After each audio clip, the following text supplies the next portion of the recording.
Future's now, old man.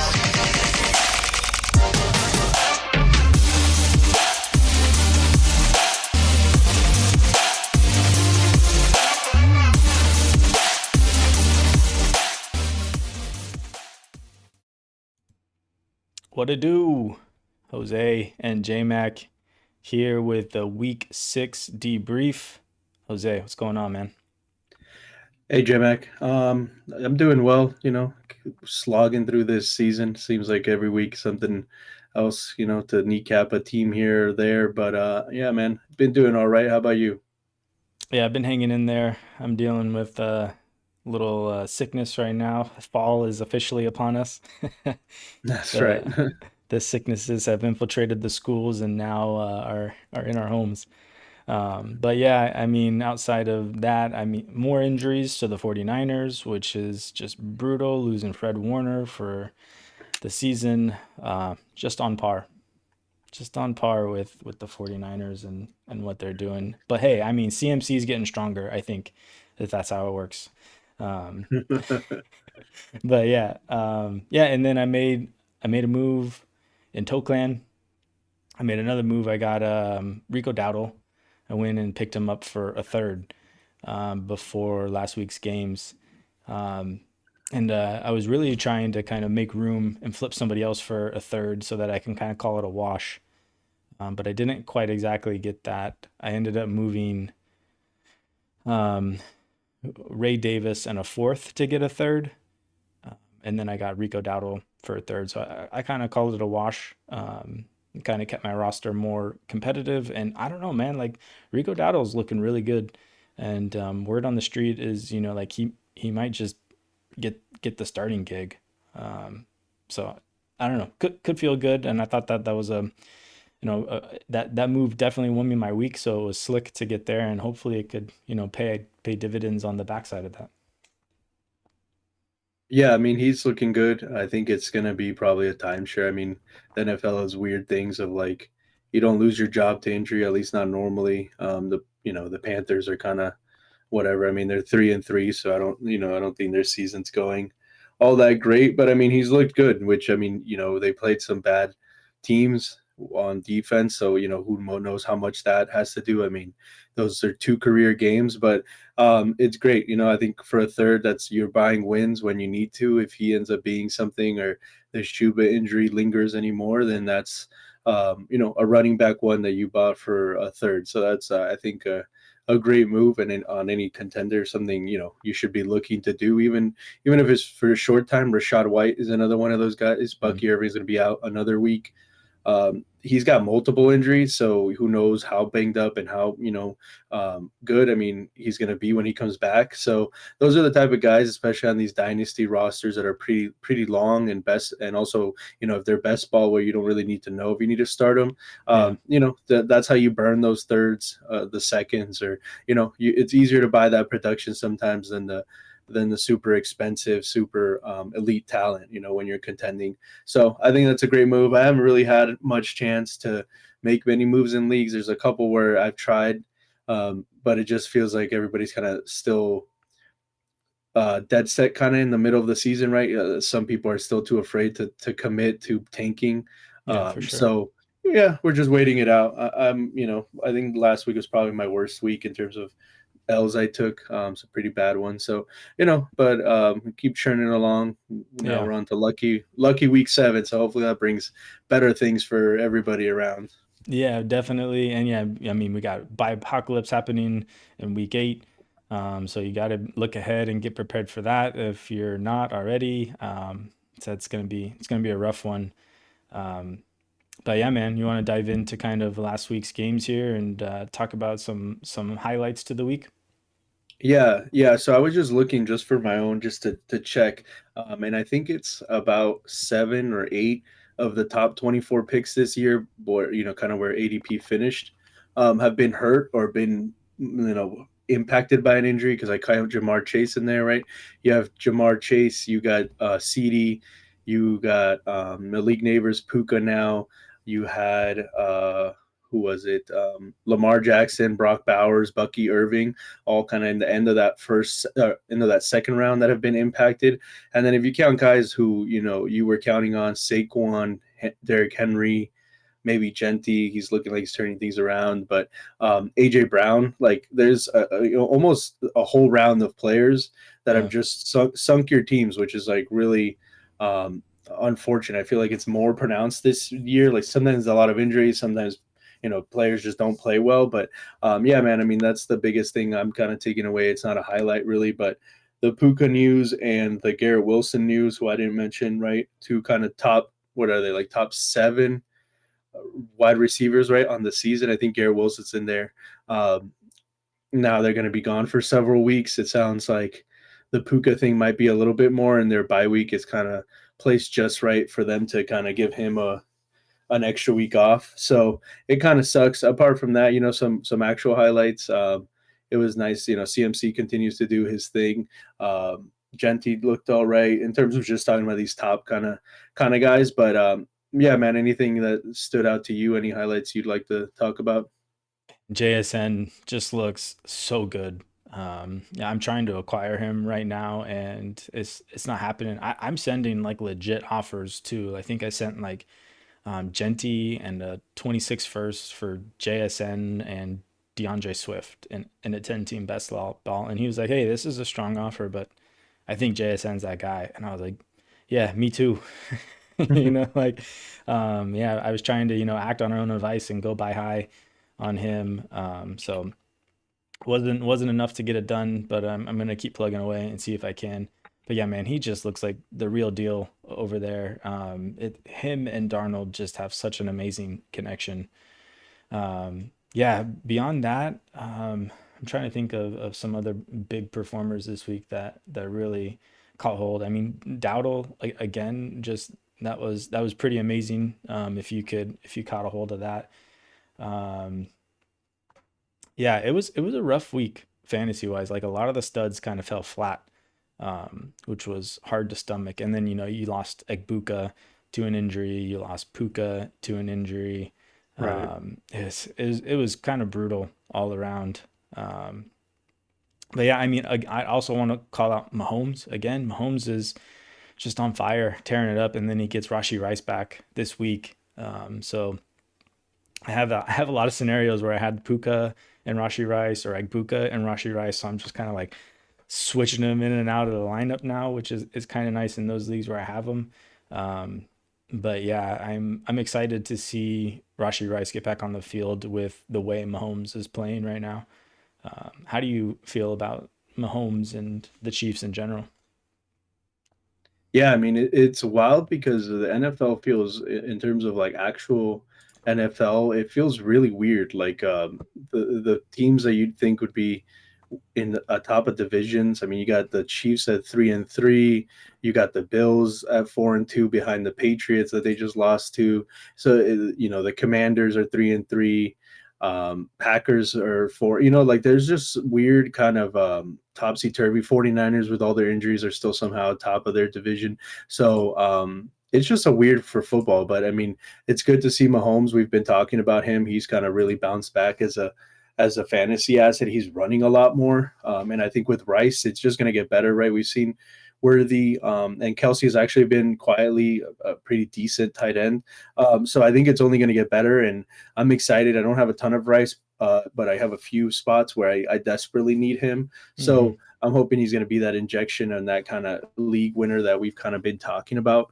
And then another quarterback to mention out in the AFC, it seems like Drake May has finally had his come Oh out yeah. party, his explosion, his welcome to being an elite quarterback. I think he's definitely the guy that in the offseason I was trying to target, tearing down from elite assets like Josh Allen. Nobody really wanted to pay the Josh Allen price, so I never got into Drake May. I have him in a couple redraft leagues though, but he seems like he's well on his way to being kind of one of those next guys who can sling, and he threw 3 touchdowns, but also the rushing floor is still there when needed. Yeah, He does have a strangely.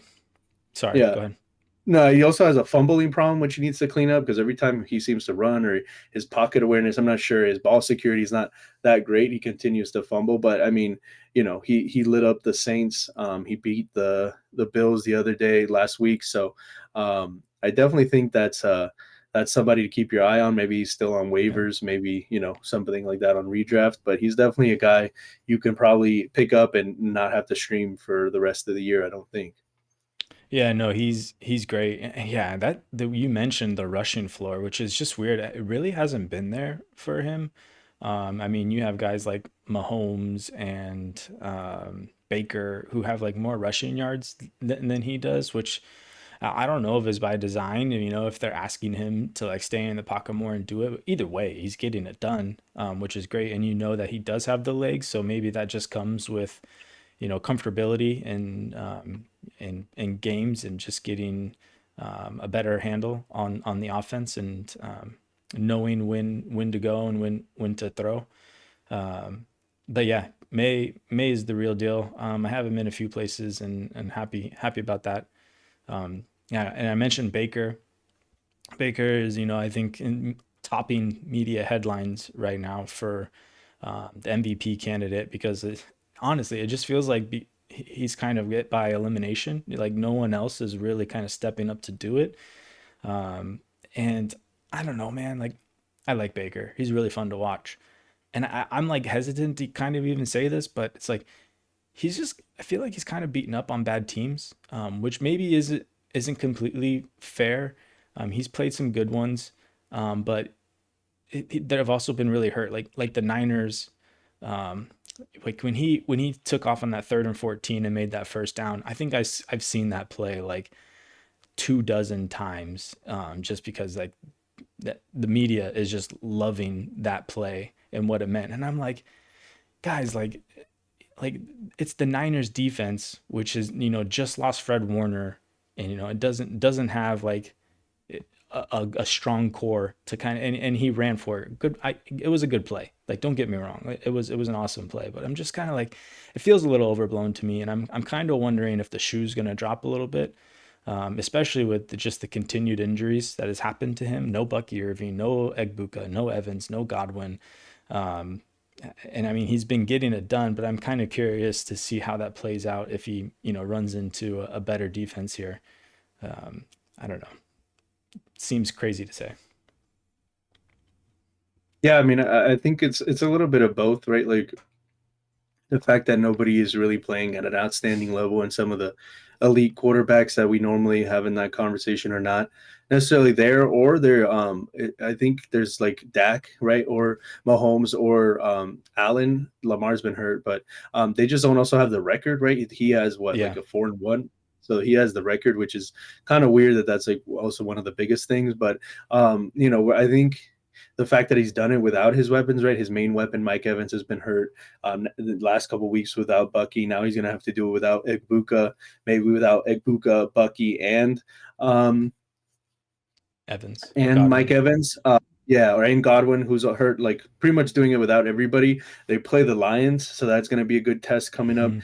this week. I mean, they have a pretty nice schedule coming up in terms of finding out if they're for real. They got the Bucks versus the Lions. Then they play the Saints. Then they got the Patriots, who should be a good game. They have the Bills and the Rams. So that out of their next 5 games, I think 4 of them are pretty good tests to see. And if Baker comes out of that with 3-1, maybe even like a 2-2 or 3-2, still coming out with mostly wins, and he continues to play the way I think he would solidify himself as that MVP. And for Yep. fantasy, he's been great, right? I mean, the rushing, like we've been talking about, right? Some rushing upside with him continued from last season, and then he's been just slinging the ball, man, like tons of touchdowns. So I Crazy. think, yeah, so I think you've been pretty happy. I mean, talking about that a little bit, you got Cameron Johnson. Are you kind of any interest in picking him up, especially if Mike Evans doesn't start practicing here soon? Because I mean, he'd pretty much be the de facto, I think, wide receiver one for that team, just Not kind of by default, right? Or what are not you? not not Cameron Johnson. I'm more interested in Tez Johnson, I think. Okay. And I mean Shepard, but I mean most of the teams he's available. Like he's already on my team in the leagues that I want him in, like best ball leagues and stuff. I went out of my way to get him on a lot of my best ball teams, and I think you have him on your Toe Clan squad too, right? Didn't you? Tez Johnson. No, Sterling Shepard. Oh, Sterling Shepard. Yeah, I went out to get Yeah, him. Yeah, yeah. recently.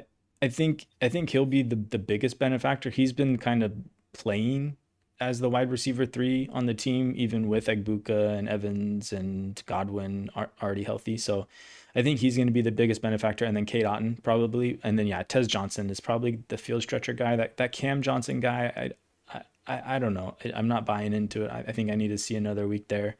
Um, but yeah, I think I'm placing small bids here on Tez Johnson. I'm not trying to break the bank on him. Um, yeah, I don't know. How do you feel? Are you going after Cam or Tez? Yeah, I mean either one, like you said, like a little bit of fab here and there, nothing like nothing crazy. Sterling Shepard's probably picked up, I think, in most places. So might as well. I mean, if the offense continues, I mean, obviously none of them are going to be Igbuka, none of them are Mike Evans. There's a reason they're the wide receiver 4, 5, 6 at this point.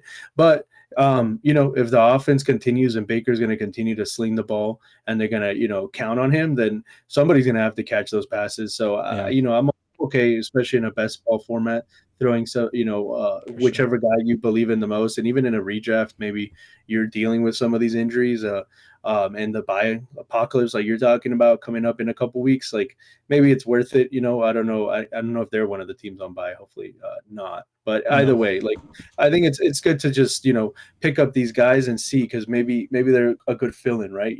Fill-in to get you 8, 10 points, 11 points. Instead of when everybody's scavenging the waiver wire on the day that everybody's got bye weeks. Yeah, I'm more interested in the Puka Nakua replacement, whether that's Jordan Whittington or Tutu Atwell. A lot of times in the dynasties, they're already rostered. Right. But if they are on waivers, if it's a shallower league, like that's probably worth a pickup. Um, but yeah, I don't know Yeah. if you have anything to say about them, but I wanted to move on to a couple other breakout guys. Yeah, I think Whittington's the guy. I think did it last year when Puka was out. I think they like him there, and he gets some run. So that's who I would be going after in terms of the Rams guys. But it's probably just going to be a lot of Devontae Adams. It's probably just going to go from Yeah. Puka's my one to now Adams is my one, and here we go. But yeah, what other breakouts were you wanting to talk about? Yeah, not so much breakouts, just guys that kind of like came back to life a little bit. Brian Thomas Jr. had a big game, and honestly, it could have been a lot bigger. Yeah, he had a touchdown called back because Travis Hunter couldn't line up right. He was offsides by like a toe. And on that play, Brian Thomas Jr. Burnt his corner and caught a touchdown and it could have been a lot bigger for Brian Thomas Jr. And then the other guy was Jamison Williams, came back to life. I think he had it wasn't anything crazy. It was like 6 catches, 66 yards, and a touchdown. But it was nice to see him, be relevant because I think before we were talking about him on the last episode how he was not in good company with the receivers for anyone who ran over 150 routes. Um, but yeah, I don't know if you had any thoughts on those two guys, or just kind of good to see them coming back to life. Yeah, it's good to see. I mean, Jamison Williams, I think, is still pretty much a baseball asset. I mean, coming up, if you got to rely on him during a bye week, then you just hope that he gets one, of his 40-yard touchdowns, and then you can kind of just call it a day. Sorry. But as well as BTJ, I mean, he was the guy we kind of targeted, we talked about, right? That we still believe in the Hmm. talent.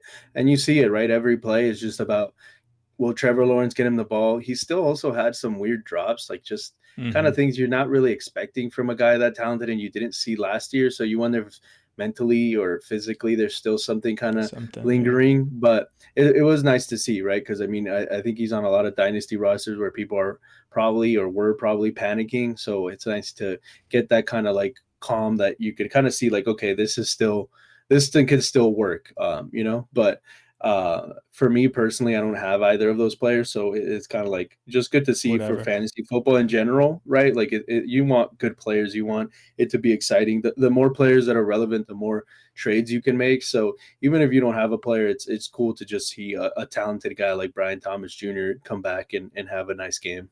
Yeah, for sure. Yeah, and then on the running back side too, it was cool to see two other guys just keep going strong. You know, Jonathan Taylor, just he's really like buoying that offense. I feel like Daniel Jones is good. He's doing enough to kind of keep them moving. And honestly, like he's the only other guy that comes to mind if we're talking like MVPs, which sounds crazy. I mean, because he's got the offense, he's got the defense, he's got the record. I don't think it's gonna happen, but I don't know. Maybe it's worth throwing $5 on like an MVP race or something if you can. Um, and then yeah, also Josh Jacobs is just continuing to just steamroll. He was another guy I was trying to make a trade for this week, and people are savvy like that.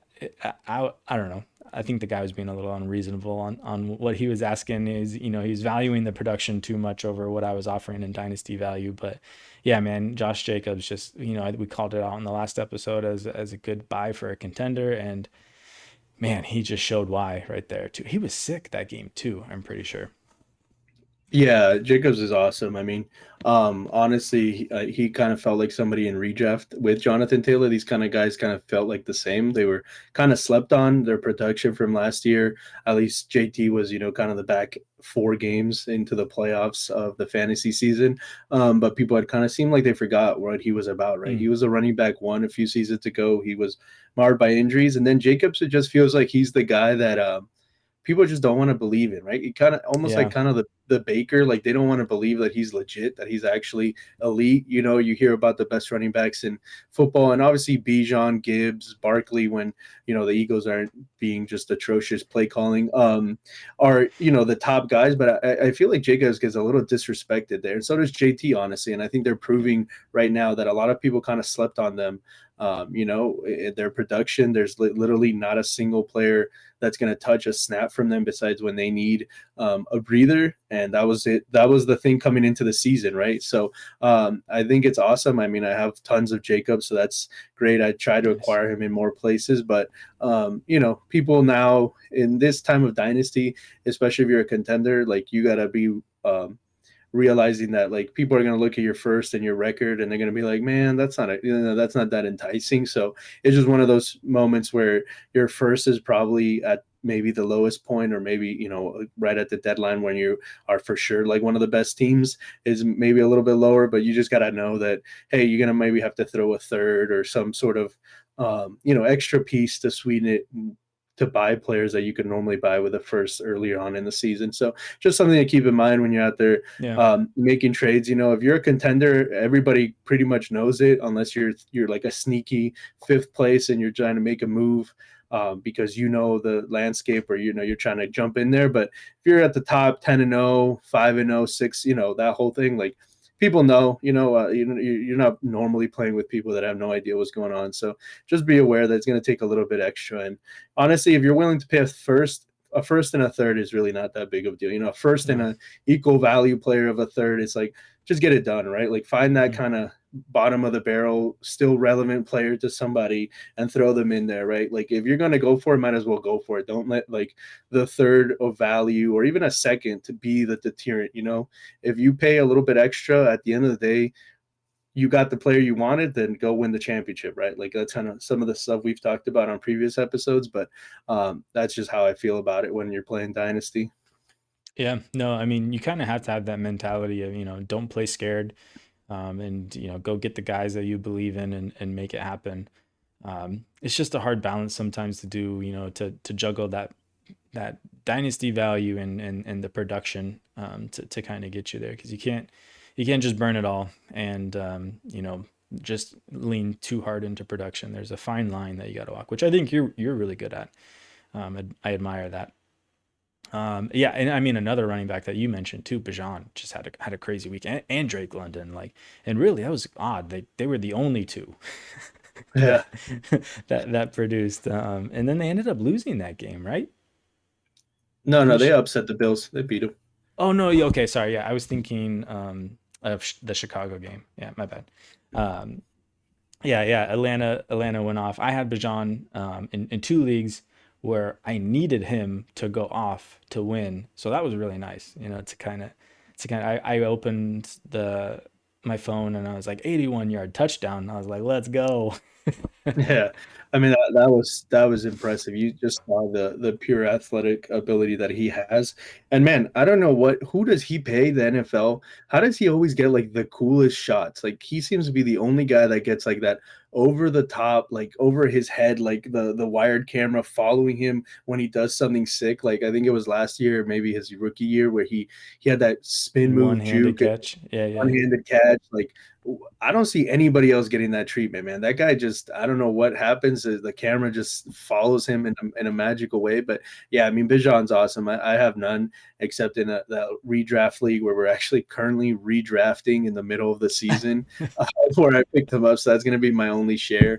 Uh, but yeah, man, I agree. Like him and Drake. I mean, that's what you were hoping, right? You were hoping Michael Penix could be good enough to do that. I mean, I don't know if Drake London's going to get every single target every game, but he was also right. He was what, like half an inch from being even better, right? He had like a 50-yard right there before the end of the half that he didn't score the touchdown on by like a toe. So that's what people were hoping for, right? With Drake London and Bijan on that offense, and it's coming to fruition.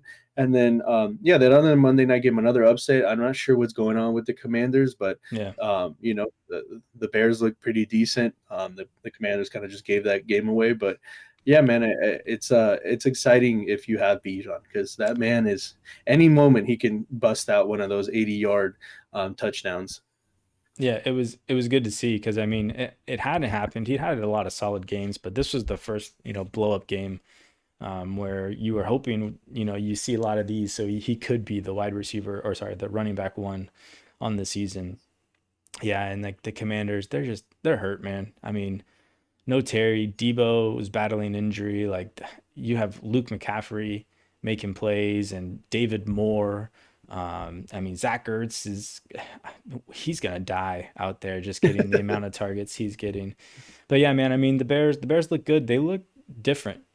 Just like their scheme and how they were running things. It didn't look like how the Bears normally look. And they were spreading the ball around. And Odunze caught a touchdown, had it called back on an illegal. What was it? Not an illegal shift, but it was an illegal lineup, or I don't remember what it was. It was odd. Um, yeah, and then that reminds me of the Lions with Montgomery throwing the touchdown to Stafford. Man, for the second game in a row.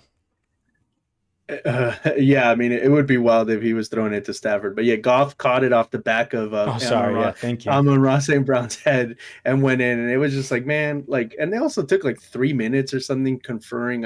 I saw something about them talking about that the ref needed to check this and that. And like, I'm like, man, come on. That was such a cool play. Just let it go. Yeah. Right. Like it was such a sick, little gadget play. But the Lions are always kind of good for at least one of those a game. I mean, I think they had a hook and ladder also earlier in the game too. So, but yeah, I mean, Montgomery threw a dot. Goff kind of bobbled it, but he still made his way in the end zone. It sucks it didn't count. But yeah, I mean, and one, I guess, last guy we could talk. I know we're getting to that kind of 30-minute mark here, but DeAndre Swift. I mean, what did you make of him? Are you he's kind of a guy that I was looking into. I sold him earlier in the offseason in the league, and now I'm hurting. Like, would that be another guy you'd pay like a third or a second maybe to get in a dynasty league to go and compete with? Yeah, a third for sure. I mean, that's easy. I was paying thirds in the off season for him when, it was uncertain. His future was uncertain. Um, to me, it just felt like a throwaway, like take a chance on him, right? Yeah, I don't think you're getting him for a third now. I think you're gonna have to pay at least a second for him. Like I said, I was throwing him in that deal to try and get him and JSN for Genti in at first, and some parts of it, like if I didn't have him in it, I think he might have accepted it. But he was like, DeAndre Swift is in a good spot, and I was like, yeah, I kind of agree. Like he's the running back one. Monangai's kind of getting mixed in here and there, but when it came down to it, like even the fourth quarter, and they needed to move the chains, it was Swift, and he looked good. Getting him to the outside, not making him run that gap scheme. Getting him into that zone where he can kind of get in space and make the moves like he's been doing, like his strength calls for him to do. He looks good. Yeah, I don't know. Like that's a hard one. I don't know. in a lineup league, I don't really want to go spend, seconds on him or more. But if we're talking best ball leagues, I think he's a smash best ball guy if you can grab him on your team. Yeah, for sure. I think that difference that you're talking about the Bears, I think Ben Johnson's kind of finally seeping his philosophy, his idea. He's getting to really know his players, their strengths, the O line. What can Caleb realistically do? And I think that's why you're seeing those kind of wide pitch outs. Like, why are we using DeAndre Swift as a hammer when he's more Yeah, of like a precision blade, right? So I think you're seeing that for Ben Johnson. That's kind of what you hoped, right? That Ben right, Johnson would take all these weapons. I mean, we saw a little bit of Luther Burden out there too, that he would take all these weapons and do something with it, kind of similar to Chicago. So, and I think you're seeing it slowly but surely, and I think it's great for Rome, good for Swift. Hopefully the tight ends there get going, but yeah, I think in a best ball for sure. In the lineup league, like you said, it's a little hard, and that's kind of where I'm like stuck right now, where I feel like I have picks, but my picks are just not in the value. Like I have a first, and the players that are being offered to me are just not worth a mm, first. And then I have like a third, but I want a player that's a second. It's like just my assets that I have to trade away are not matching what I'm trying to acquire. So it's just been a little bit of a head scratcher, and I think yeah, too many weeks are passing by where I gotta be decisive here soon. yeah. And Maybe anything, I was gonna say maybe try and like package something up, maybe a first plus something, and then you can get Swift and something else back. Like I'm still in on Keenan Allen. Like I think he bounces back, but I think he'd be a good target. Yeah, yeah, for sure, man. yeah, yeah. Well, I mean, hey, I think that's a good time here. So we can start wrapping it up. Um, let's get into the outro here. Yep, another debrief in the books. We'll be back.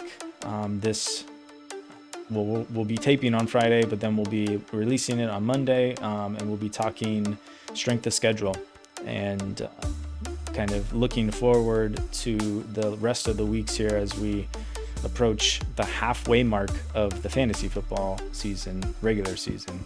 So yeah, Jose, man, why don't you say some parting words here?